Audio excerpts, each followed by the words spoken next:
Friends, I welcome you to my channel. Before listening to this story, I will ask you to like and subscribe. It is not difficult for you, but it is pleasant for me. And we're starting. I guess I'd better introduce myself.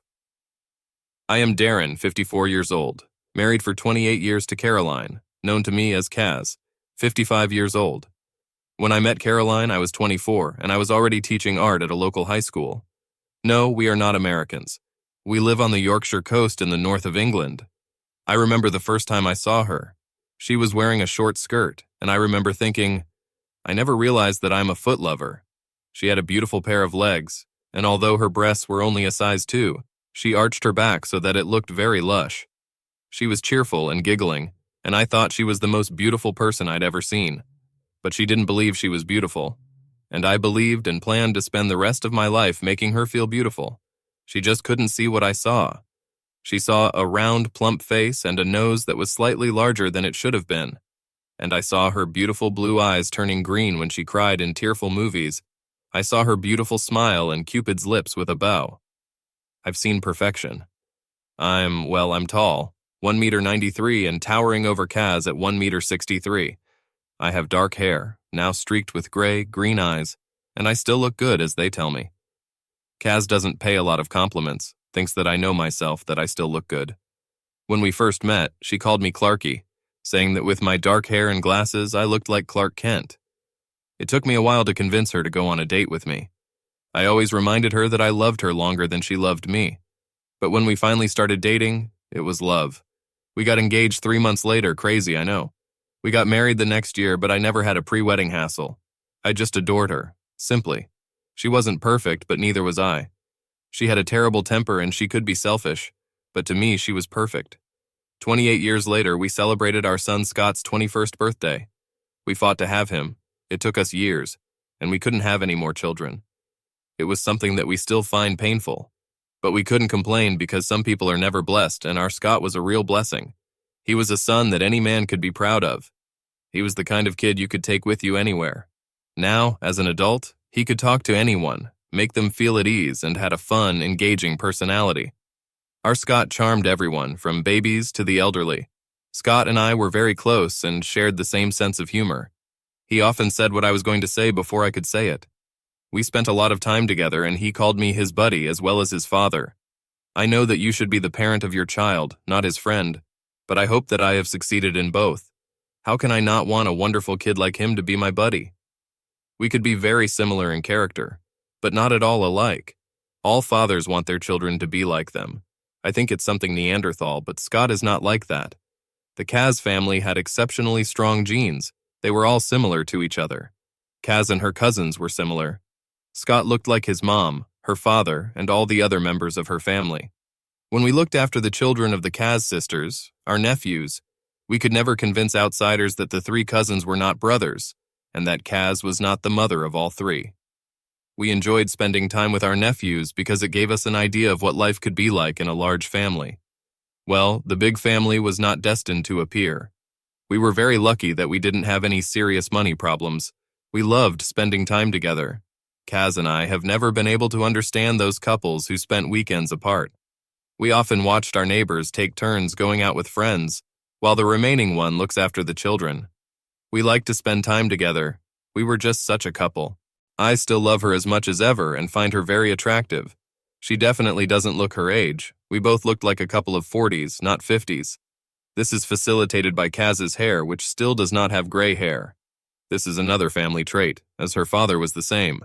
Their hair fades to a softer shade rather than turning gray or white. The only blemish on our marriage in recent years has been a somewhat faded bedroom. We have always had a very active life. Kaz had only had one boyfriend before me, and although she wasn't a virgin when we met, she was pretty inexperienced. However, I was quite busy at the university, and Kaz was very receptive and surprised that I shared my skills with her. Kaz showed her legendary personality whenever I tried to bring up the subject, and it was so hard for me because not only did I still find her very attractive, but I still had a pretty teenage libido. So at the age of 54, I was still pulling myself together, so to speak, on a daily basis. Obviously, this is necessary for a healthy prostate. Anyway, I loved her so much that, albeit reluctantly, I learned to live with it. It hurt, but I wasn't going to go beyond marriage. Loyalty and trust were important to me. I once had a senior colleague, Trevor. He was about 50 years old at the time and had recently divorced. He got very drunk at a corporate party, and I was assigned to accompany him home. The house was now a rather bare little apartment, and over a cup of coffee he told me his story. He loved his wife very much, but when he began to suffer from erectile dysfunction, she decided to satisfy her needs elsewhere. She looked at it as something completely separate from their love marriage and seemed shocked that Trevor had divorced her. Trevor's ex-wife now lives alone in another apartment, still shocked that her lack of loyalty to her husband could lead to her new life. The sad thing is that subsequently, a simple change of blood pressure medication solved all of Trevor's problems in this area. It was too late for his first marriage, but just in time for the second, which provided him with a very happy old age. I've never been able to change Kaz just to satisfy my needs. My beautiful Kaz gave me a wonderful son, a home and memories. I had to treat this new stage in our lives with love. One of the things Scott and I shared was a love of genealogy. We were very excited to learn that we are related to the royals. Yes, my great-grandfather was a king in the 30th generation. Yes, I understand that along with many thousands of others, but it's still exciting. As a result, there were thousands of names on our family tree. Kaz wasn't interested in that. She said it was just a list of dead people. We tried to get her interested, but she didn't care. When I got a DNA detection kit a few years ago, I offered to buy her one, but she had one of her legendary tantrums. She was categorically against it, saying that they would know everything about me. It was not entirely clear to me who they were, this big brother. And what were they going to do with this information about a fairly ordinary high school teacher? Anyway, I've come to terms with it. It just became my hobby, and it was great to have a separate interest, at least once. Anyway, a few years later, Scott and I still occasionally looked at the pedigree site, especially after an interesting message appeared there. After we realized that we were not going to look for more prominent relatives, our interest faded slightly. Scott loved checking my DNA matches from all over the world, which often appeared as more and more people joined the site. I believe it was my Irish ancestry that provided coincidences around the world, as many people dispersed after the potato famine. Therefore, I decided that as an additional gift for Scott's 21st birthday, I would purchase an ancestral DNA analysis kit. It probably also helped that there was a special offer for him. Being a little busy on the eve of his birthday, I ordered it a little late. When he came, a few days after his birthday, we quickly made him, and I sent him to school. I didn't tell his mother about it because I knew her attitude to such things. Anyway, it was one of my shared hobbies with Scott. Of course, I didn't want her to start all this big brother stuff again, who would now be watching Scott as well. I understand that all of you have long understood what is about to happen. It looks obvious, doesn't it? And you'll be right. All I can say is that it wasn't obvious to me. In fact, when I came home one evening a few days later and found that my life that I knew was over, I couldn't have been more shocked. Kaz was crying on the couch in the conservatory. She cried as if her heart was really broken. My first thought was to ask who died. I rushed to her and hugged her. She couldn't speak for a while, and I just hugged her, begging her to tell me what happened. Eventually, she managed to hint that she was discussing recycling paper in a container and saw a cardboard box containing a DNA analysis kit. At that moment, I felt a little sick. It was a serious reaction, even for Kaz. I started to panic, and it felt like my stomach had fallen to the floor. I could barely take in what she said. Scott is yours, Darren. He's yours. You're his father, but someone else got me pregnant. I did it for us, I swear. Silence seemed to envelop me for a second until I discovered that I was pounding. I rushed to the door to the conservatory and threw the contents of my lunch on the steps leading to the garden. Kaz stroked my back while I was sick, comforting me as if she cared.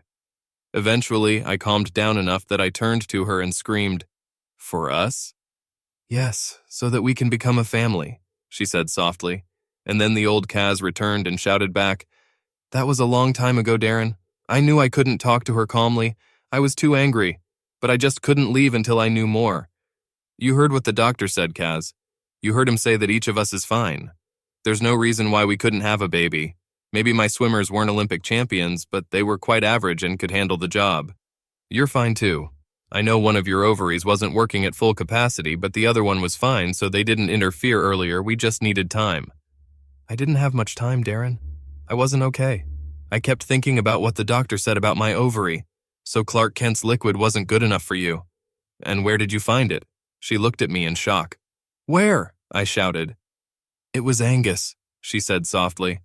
I don't really remember leaving the house. Logically, I understand that I had to go through 2 rooms and a corridor to leave the house, but I have no memories of this.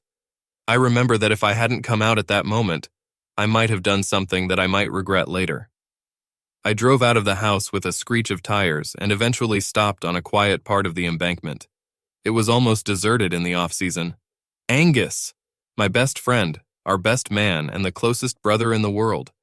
She might as well have stabbed me. Angus and I have been friends since we first met at the age of 18 at university. Both received diplomas in art.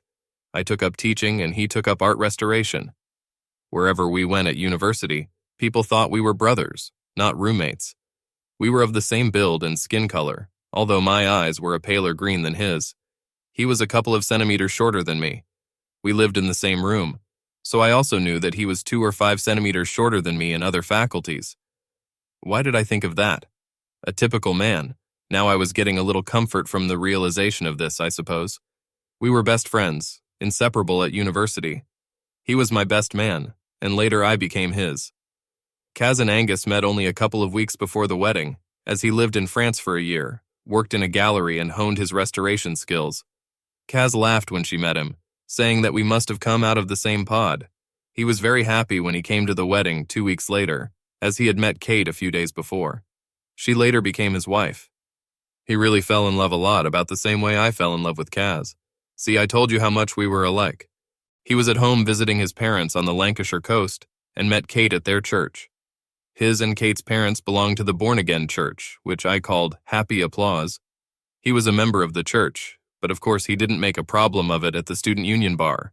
However, he was a member of the Christian Union, and I knew that he was a virgin and was going to remain so until marriage. When he later married Kate, I know they were both virgins. I knew he was worried about it on the morning of the wedding, so I tried to cheer him up. Anxiety and virginity are not conducive to a full wedding night, I suppose. Anyway, at the wedding, all the members of her family decided that his brother was me, and not his 3 real brothers who were there, since I was the most like him. I was an only child, so this connection with Angus was very important to me. I cherished her. He was indeed my closest brother and my friend for 37 years. I loved him. Kate and Angus had 4 children, 3 girls, Rachel, Ruth, and Ryan, before Scott was born. 6 months after Scott was born, they had a baby boy, Jake. Having an only child, I was happy to be Darren's uncle, both for that time and for Kaz's 2 nephews. Although they lived on the opposite coast from us, it was only a few hours away, so we tried to visit them as we only had 1 child to transport. Scott loved being a part of this big family, and once every 2 months or so, we would get together for holidays and vacations. Jake and Scott were also best friends. Both, like me, loved everything related to transportation. Angus wasn't interested, so I took the boys to car museums, bus fairs, and classic car rallies. That was our thing. Angus and I talked weekly, later exchanged text messages, and more recently, daily jokes and memes that we found on the internet. Kate was weird. I liked her very much, and I could always make her laugh, but sometimes she seemed a little fragile and inflexible to me. Harry Potter and Halloween were banned because of their religious beliefs. She insisted that Angus be more involved in the life of the church. Sometimes I thought she was a little harsh with Angus when it came to children. On his 40th birthday, she even lost her temper before the party because of some trifle. After the party, we returned home a day earlier. You see, I wanted to protect him, but I knew better than to come between husband and wife. But she realized that it bothered me, and said that she could afford to yell at him in my presence, because I know what he is like. Everyone else always thinks he's perfect, but only you and I know him from top to toe. Sitting alone in the car, I realized that I didn't know my older friend at all. In fact, I didn't have any old friends. The 2 people I trusted most in the world betrayed me, and I only have Scott left. But what if he doesn't need me either? I texted Scott right away. I needed to see him before he saw Kaz. I needed to tell him that no matter what happened, he would always be a son to me, and nothing would ever change that. I could only hope that he would feel the same way about me. We managed to buy several apartments, and he lived in one of them. When he first saw me approaching his small apartment, he was alarmed and immediately said, "God, Dad, you look terrible." "Are you ill?" When he came up to me to hug me, he pulled away. "Are you ill?" You stink. What's happening? I repeated what happened as best I could and said that I always wanted to be his dad before I burst into tears. He took my face in his hands as if I were a child and he was a father and said, "You are the best father, my only father. I don't even want to know who this other guy was. I don't need to know that. He means nothing to me. It doesn't matter. I don't want to ever meet him." He must have seen me flinch at what he thought were reassuring words. "I've already met him, haven't I, Dad? I can see it in your face." I could only nod. "Who is he?" "Uncle Angus." "Bastard. I'm going to kill him. Stay here. I'll talk to my mom." I washed my face as best I could. Right now, I needed to be strong for him. I couldn't get rid of the feeling that just a few hours ago my life seemed almost perfect. Now it was all a lie. All the foundations on which I built my life have collapsed, except for my love for Scott. After the shower, I put on sweatpants and Scott's t-shirt. They were a little tight, but I knew he wouldn't mind. He returned less than an hour later, boiling. He also had a small bag with my clothes. I told her that you will stay here overnight, and tomorrow before 1 o'clock she has to pack her things. She can move here and we can move home. Why shouldn't you be in your own bed just because she wanted to get into someone else's? I will not leave her alone with my father and how I feel about her at the moment. I doubt I'll be talking to her in the near future. What else did she say, son? She said that she loves you and that we will survive this as a family. She's delusional, Dad. She's gone crazy. You know I'll never be able to forgive her, don't you? I don't care that it was just one time and because she was desperate. She cheated on me and lied to me every day for 20 years. I can't forgive that. You need to talk to her yourself, Dad, although I don't think anything is happening right now. But judging by what she said, it wasn't just a one-time thing. I've already given her a spare key, so tomorrow after school you can just go home as usual. I'll meet you there. You can go to work tomorrow, right? Probably not, but it's the school day before the half-term, so I can handle it. They are very disapproving of the fact that you are ill or something else on the day before we break up for the holidays. They think we're faking it for cheap flights. Scott handed me the bag and said, "Dad, I think I have everything you need here. Take the rest of mine."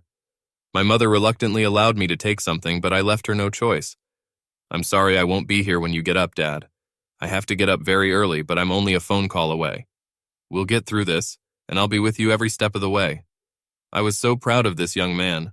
I looked at him and said softly, "It's my job to support you. That's my job. Dad, you've always taken care of me, and now it's my turn to take care of you. I'm not going to lie, I'm shocked and very angry. The only difference is that I personally didn't lose anything. I still have you, and Mom is there if I decide to accept her.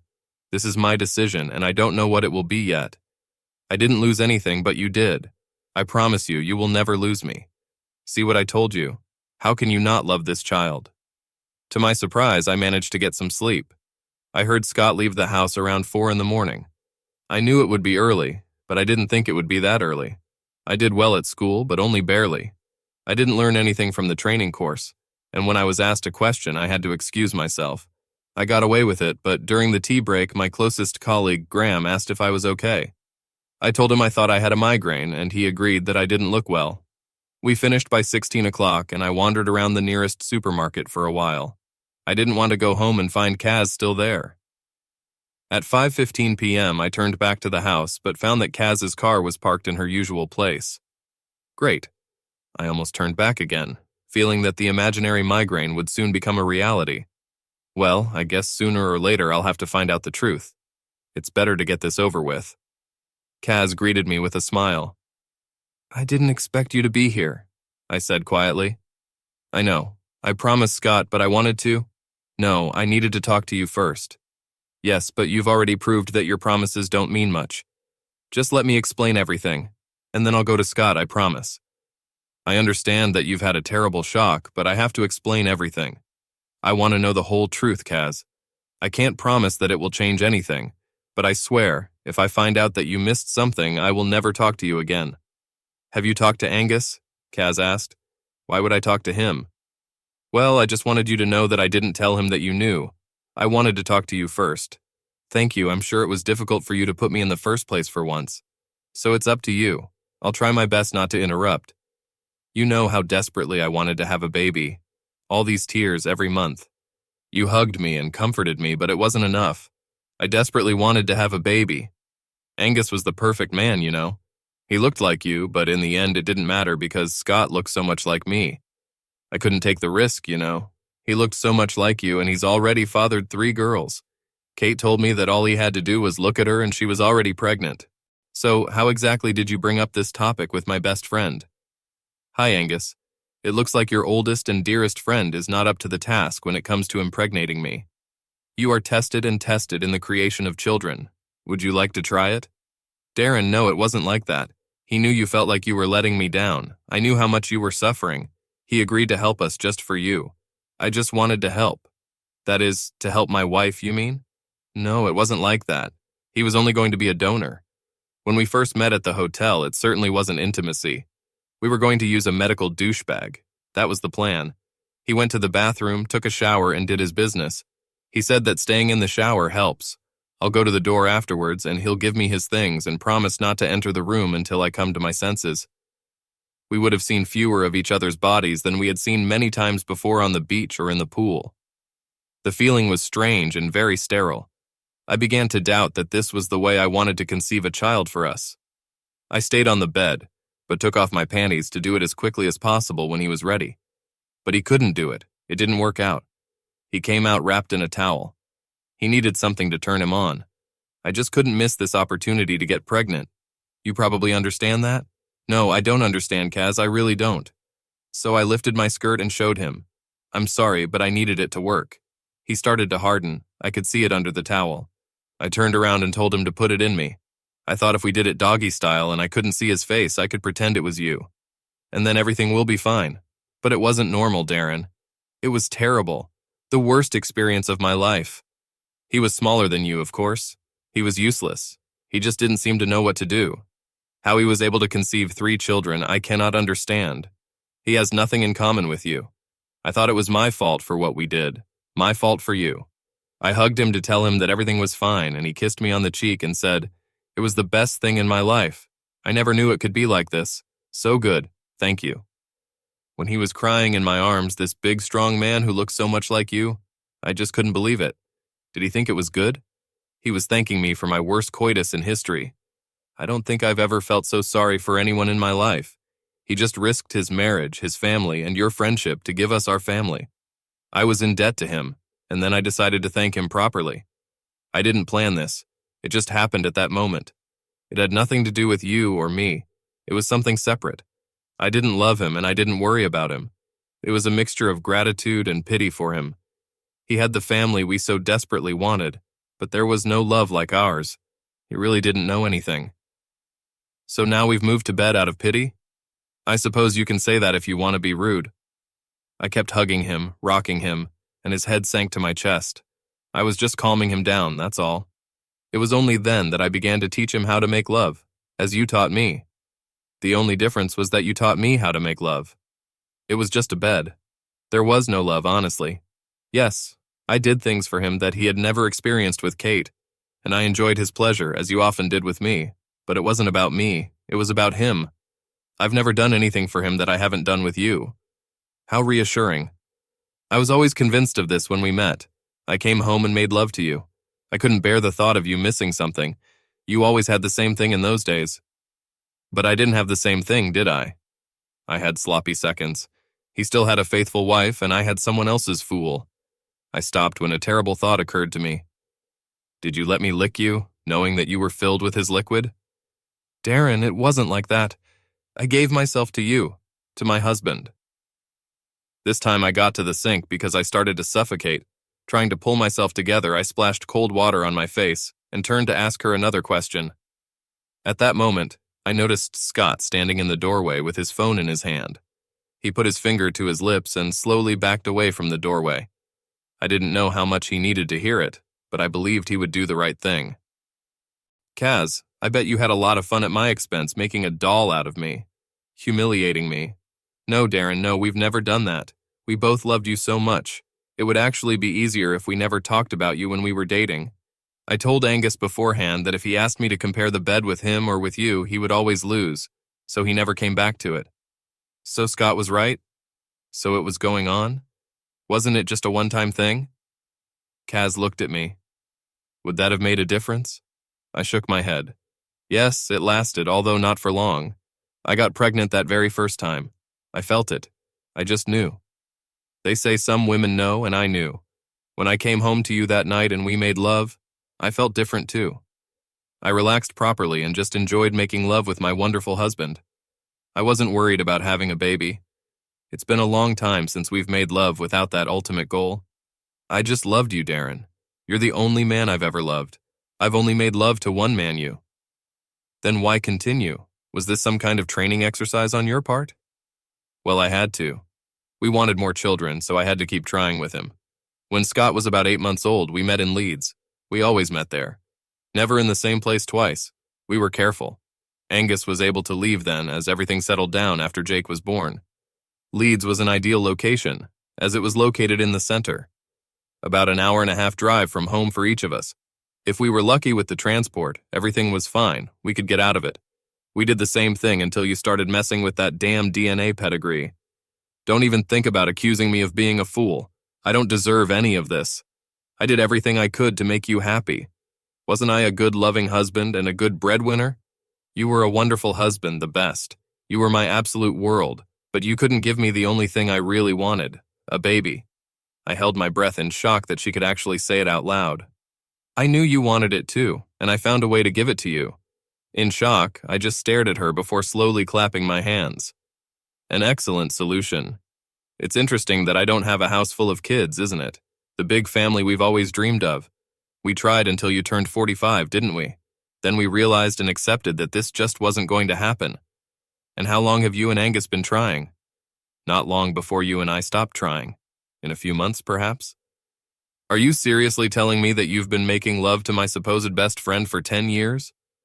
God, I'm probably the stupidest person in the world. A complete idiot. I've wasted my life. It was all a lie. I collapsed into the next chair and Kaz came over to comfort me. Don't come near me. You have no right to touch me. Darren, I love you. You haven't lost anything. It was real. How can you say it was for nothing? All these wonderful memories, all this happiness. We raised a wonderful son together. No, Kaz, we raised your wonderful son together. I was just lucky that after all this, he chose me as his father. Now I knew that no matter what happened, he would always be my son, blood or not. So you just stopped seeing Angus, huh? It wasn't like that. As soon as I realized that the chances of getting pregnant at that age were low, I stopped. It wasn't about love. I had you for that. We've always had a great love life, you know? Well, it's a vague memory now, but yes, I thought so. Obviously, that wasn't enough for you. Darren, what I did to him is nothing compared. It just can't be. It was different. It was separate from us. I won't lie, it got better. In the end, I taught him to do whatever I like. But even then, even at his best, he still couldn't compare to you. I couldn't because I wasn't you. Suddenly, I got older, I got laid off, and it was harder for me to break free in my new job. Anyway, I was getting tired of all this. I've come to terms with the fact that we just have Scott, and that's how it should be. All this driving is for nothing. I'm sorry that your infidelity has become such a chore for you, Kaz. My heart is bleeding. And how did Angus come to terms with the fact that it was over? He had a shitty life with his own wife, but it looks like he had a damn great one with mine, doesn't it? You're changing everything, Darren. It wasn't like that. He really did it for us, don't you see? So that we can have more children. He proved it when I told him it had to end. Yes, he was disappointed, but he accepted that it had to stop. He was sad, but he agreed. So that was it, right? Yes, except for one more time. You remember his 50th birthday. He was very depressed. I asked for it one more time. But this was completely different. I'm really ashamed of that. It was dirty. I knew that I was actually unfaithful that time. I am truly sorry about this. Are you just sorry about one occasion, about treating him to a birthday party? And what is another piece of already sliced loaf, Kaz? So, how often have you met during this decade of trying to give me another child? Every few months, 3 or 4 times a year, when I was most fertile. I paused to think about it. So you've made love to him about 40 times, maybe more, because in some cases you've done it more than once? You make it sound cheap and tasteless. It was, Kaz. It was cheap. You made it cheap, just like he made you cheap. Well, I assumed it was because of me, and I didn't give up hope that it would work with him or with you. Thank you for not forgetting about me in this baby-making deal. Yes, I could still impregnate you. Maybe it was you. Unfortunately, Kaz, I have some shocking news for you too. It doesn't compare to the fact that you tore my whole life apart, but you'll be interested. Unfortunately, Kaz, you had no hope of getting pregnant with Angus. Right before Jake was born, he had a vasectomy. He only told me about it. In fact, I drove him and brought him back. He begged me not to tell anyone. I was embarrassed to keep a secret from you, but since I was sure it had nothing to do with you, loyalty to a friend took over for once. Even Kate didn't know anything. He knew that this did not fit into the framework of her church beliefs. He was supposed to have 4 children under the age of 6. He just couldn't risk pregnancies anymore. No, Kaz screamed. So he didn't want to have any more children. A cheap fool for him, worth only the price of a hotel room? I suppose he was paying. I bet he got some real internet deals on these budget rooms, I wondered aloud. And continued when she flinched. Who thought so little about her marriage vows?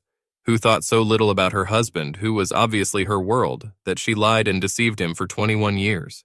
You killed that love when you first met him in a hotel room, even before you slept with him. You deceived me, destroyed the trust between us. What you did after that and continued to do was pure evil. If that's your idea of love, you can keep it. Kaz stared at me dumbfounded, as if the thought of finally telling the truth would rid her of all her previous misdeeds and lead to her being forgiven. I couldn't believe that this woman, whom I loved and respected, could be so stupid and appreciate so little what she had done to me and our family. You were unfaithful to me because you wanted and needed me. It had nothing to do with me. You fed your ego by thinking you were some kind of guru. Don't tell me you kept trying to get pregnant. I think you enjoyed secrecy, lying, and making a fool of me. I'll never forgive you, Kaz. Never. Get out of my sight, I don't want to look at you. Turning, she finally saw Scott standing in the doorway. How much have you heard? Enough to know that my mother is a selfish fool. Scott, please, she whimpered. No, before you leave, you need to hear this. I visited your lover today. I left very early. I didn't expect to stay so long. I didn't think it was fair that he could destroy our family and go unpunished. I also wanted to tell him that I would never see him again, and make sure that he knows that I have the same father, and his name is Darren. He looked a little shocked when he saw that I had come to breakfast. He was worried that this was bad news. For him it was. By the way, Mom, Aunt Kate really wants to talk to you. She seems very unhappy with you. That was before she knew the whole story. Fortunately, she will be able to listen to most of your confession to Dad, as I thought it would be wise to record everything you said for her. I was sure she would want to listen too. Kaz just stared, stunned, as Scott continued his tirade. At least you were honest in the end. Angus decided to try to lie. Allegedly, I was injected and he was just trying to help. I told Aunt Kate that I didn't think it was true. Ryan looked the most upset. It turned out that she had been in love with me for many years, and to be honest, I felt the same way. Thank God we haven't done anything.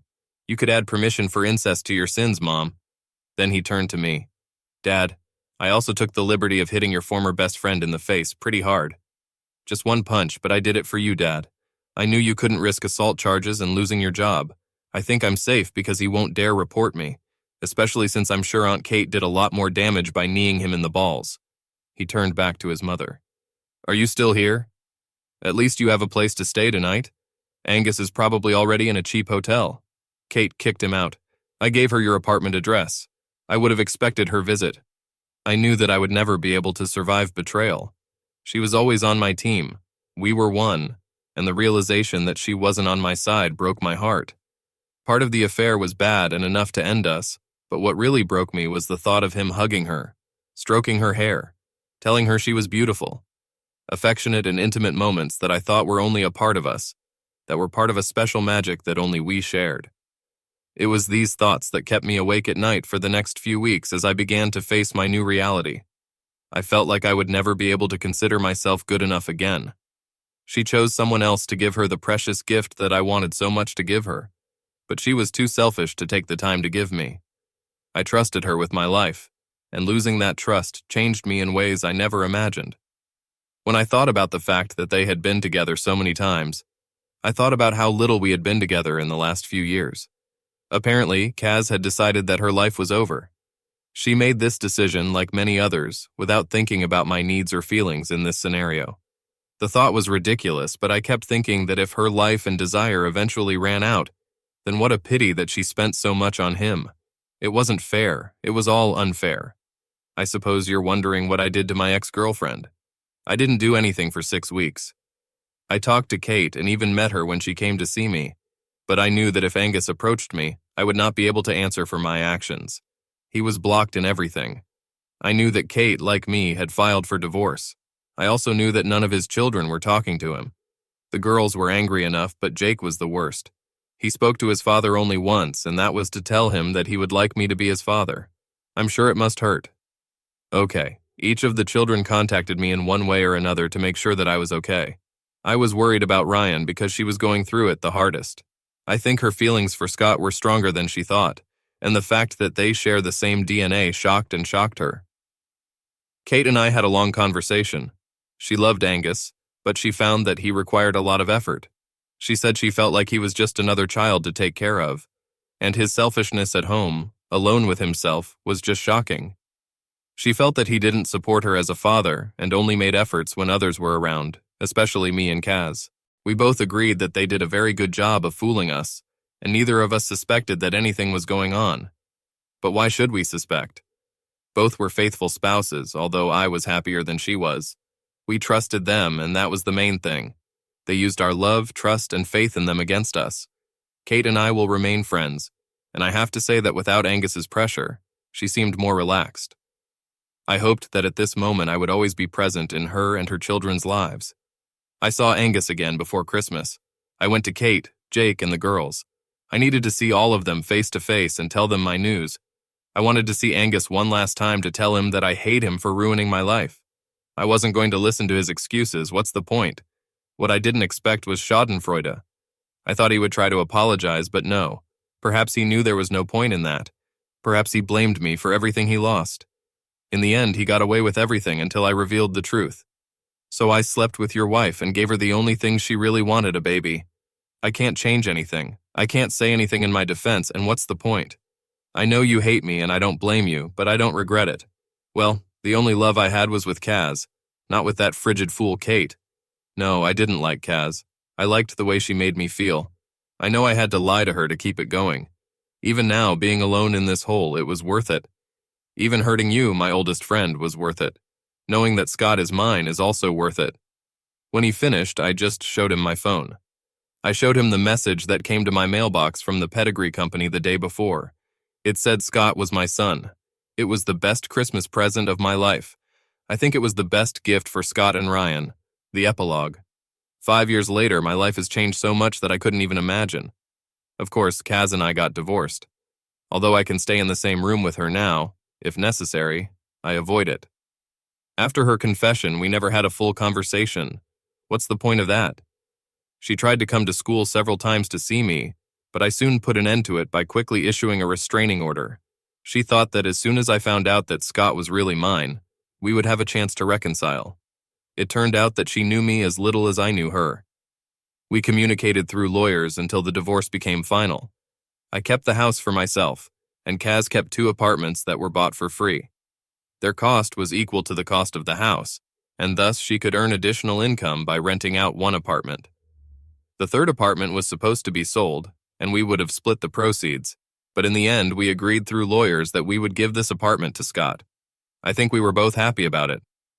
Scott moved into this apartment, and Jake lived with me for a while he was studying for a master's degree, as my surrogate son. I wasn't very good at being alone, so I was grateful for his company. Scott and I are still very close. He loves his mom, and she still lives in his life. He may love her, but I'm afraid he doesn't like her very much. He feels very well that she cheated on him and our family as much as she cheated on me. She lives alone. He claims that he doesn't go on a date. I guess it's not easy to go there when you don't want to make love. Maybe over time she'll find someone to socialize with or get a cat. Eventually, Angus moved to Spain. Ruth is the only child who visited him. She said he was full of self-pity and drank too much. He seems to be very bitter about the way things have turned out for him. Okay. As for me, tonight I'm sitting at the table with my new wife, son, and daughter-in-law. I'm holding the most gorgeous granddaughter that ever existed on my lap, and we're eating. Kate is here too. No, we haven't met. It would never have happened. She met someone, David, but he's at work today. He's a great guy and makes her very happy. Kate is here not only because she now holds the title of my oldest friend, but also because we share a granddaughter, Lucy. Ryan and Scott got married very quietly a couple of years ago. As soon as they found out that they could be together, they did not waste time admitting their true feelings. They got married quietly, partly because they wanted to, but also because Ryan has distanced herself from Angus and refuses to have anything to do with Kaz. I'm ashamed to admit it, but it gives me great pleasure. Ryan doesn't mind Lucy seeing her grandmother when Scott arrives, but she will never be welcome at their house, and she will never let her look after Lucy alone. The real pleasure in my life is my wife Abigail. It was when I was at the bottom, and I wasn't sure of myself, that she appeared and helped me feel better. She worked as a part-time teacher at the school, and we immediately found a common language. We fell in love very quickly, and soon I rediscovered the delights of making love to a man who wants you as much as you want him. We got married 18 months later, and we are very happy. We like to live in retirement. Abigail is widowed, she has no children, and therefore she believes that the sun rises and sets with little Lucy. She admits that she never thought that she would experience the love of a child, and her name would be Nana, Granny. She is very happy to be able to share her life with her.